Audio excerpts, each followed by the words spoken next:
بالله من الشيطان الرجيم بسم الله الرحمن الرحيم شهر رمضان الذي أنزل فيه القرآن هدى للناس وبينات من الهدى والفرقان صدق الله المولى العظيم. My dear brethren, Assalamu Alaikum wa rahmatullahi wa barakatuh. In the English language, there is a riddle, so lugh uhjiya, a riddle which says, what is stranger than sending coal to Newcastle? Newcastle is a city in England where coal is mined. And it would be a strange thing for people to export coal to Newcastle. But the question is, the riddle is, what is stranger than that? And a modern answer to that riddle is sending oil to Arabia, meaning to the Arab countries. It's stranger than sending coal to Newcastle. Now, I, as a Muslim from the southmost tip of Africa, nearest to the South Pole, I am coming here to Arab lands, to Muslims who were originally where Islam started from, and I am coming to tell them something about Ramadan. And in telling them so, I have quoted a verse from the Holy Quran, from Surah Al-Baqarah, that is chapter 2, verse 185.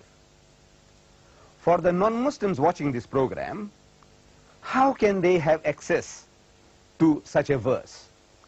The first method is that you ask any Muslim, and if he tells you about a surah, surah meaning chapter, and he says Baqarah, in this volume, which was presented to me by the Presidency of Islamic Courts and Affairs in your city of Doha, Qatar, in this volume of a translation of the Holy Quran, if you open the index, right at the back end of this volume is an index. Under B, you will find Baqarah, and if you look up, Baqarah means chapter 2. So you open chapter 2, you get to verse 185, and you will get this verse about Ramadan, the month of fasting. It says, Shahru Ramadan alladhi unzila fihi al-Quran. Ramadan is the month in which the Quran was revealed. Hudal lin-nasi. In it is guidance for mankind, not only for the Arabs, not only for the Indonesians, not only for the Pakistanis, but for the whole of mankind. Hudal lin-nasi wa bayyinatin min al-huda wal-furqan. And it is a fuller explanation of the revelation of God, and a guidance, and as a discrimination, as a standard of judging right from wrong. This is the Quran, the final revelation of God Almighty to mankind. So Ramadan is the month in which the Quran was revealed.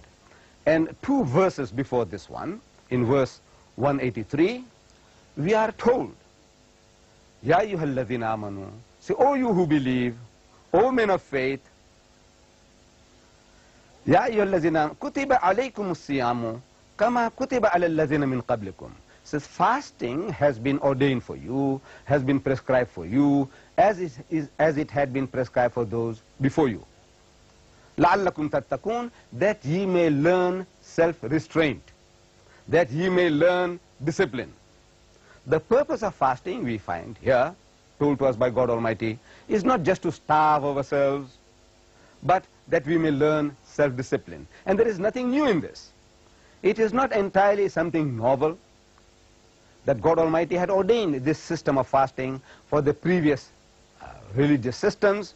In Judaism, the religion as taught by Moses, fasting was prescribed. In the religion as preached by Jesus Christ, Hazrat Isa alayhi salam, fasting was prescribed. And we read in the Christian scriptures, in what is called the New Testament in English, that Jesus Christ, he told his disciples that when you fast, do not fast as the hypocrites do. They do not wash their faces and they do not brush their hair. But when you fast, you must wash your face and brush your hair of a happy countenance, that nobody knows that you are fasting, because you're fasting for the love of God. So in Islam, this is one of the major principles, pillars of Islam. And the Muslim, he looks forward to this holy month of Ramadan. And the Ramadan of the Muslim, the holy month of fasting, is counted according to a lunar calendar. We in the West, people in the West, we have a Gregorian solar calendar based on the movement of the sun, 365 and a quarter day a year, and another 365 and a quarter, and another 365 and a quarter, and at the fourth turn of the earth around the sun, they add a day, which means they have a lunar, they have add what is called, in February, they add an extra day.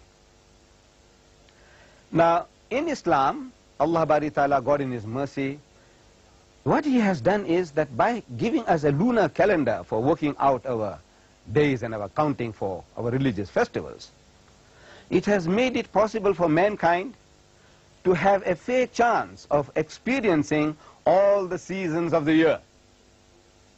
For example, that if it was a solar calendar, then in the West, for example in England, which is a Western country, north of the southern of the equator, in that if Ramadan was around Christmas time, in December, like they say the birth of Jesus Christ was in December, they have a white Christmas, means always it is midwinter. In our case, if Ramadan was to come, instead of December, we say Ramadan, then every year, year in and year out, it would have been a midwinter for fasting, and people in the south of the equator, it would have been in midsummer, like in my country, South Africa, we would be having midsummer throughout our experience, and the Western man would be having midwinter throughout his experience, and fasting in winter and fasting in summer are not equal. There is a vast difference between these two. Fasting in summer is no doubt more strenuous, it is more tiring, more trying than fasting in winter. Then in winter, in the West, they have very, very long days and very, very short nights.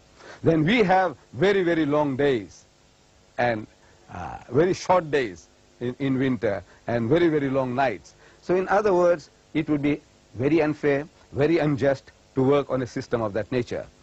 Allah subhanahu wa ta'ala, God Almighty, in His wisdom, in His mercy, He has given us this lunar calendar for working out this holy month of Ramadan. And we Muslims, we fast from before sunrise to sunset.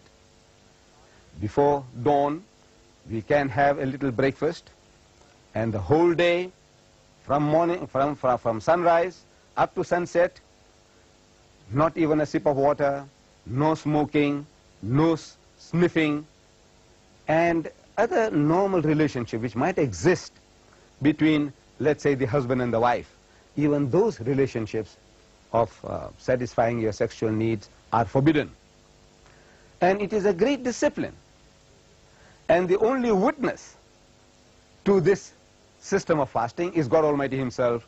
And we are told in the books of Hadith that Allah Bari Ta'ala, He Himself will reward the faithful, the one who has fasted from his own presence, because the Muslim has done this for the love of God only. And nobody is a witness to this, because in the privacy of one's own home, from the cool refrigerator, he can take out water and he can drink. Who is a witness to that? Nobody except Allah. So with the fear of Allah, the love of Allah, this makes the Muslim to obey this pillar of Islam. Wa akhir da'wana alhamdulillahi rabbil alameen.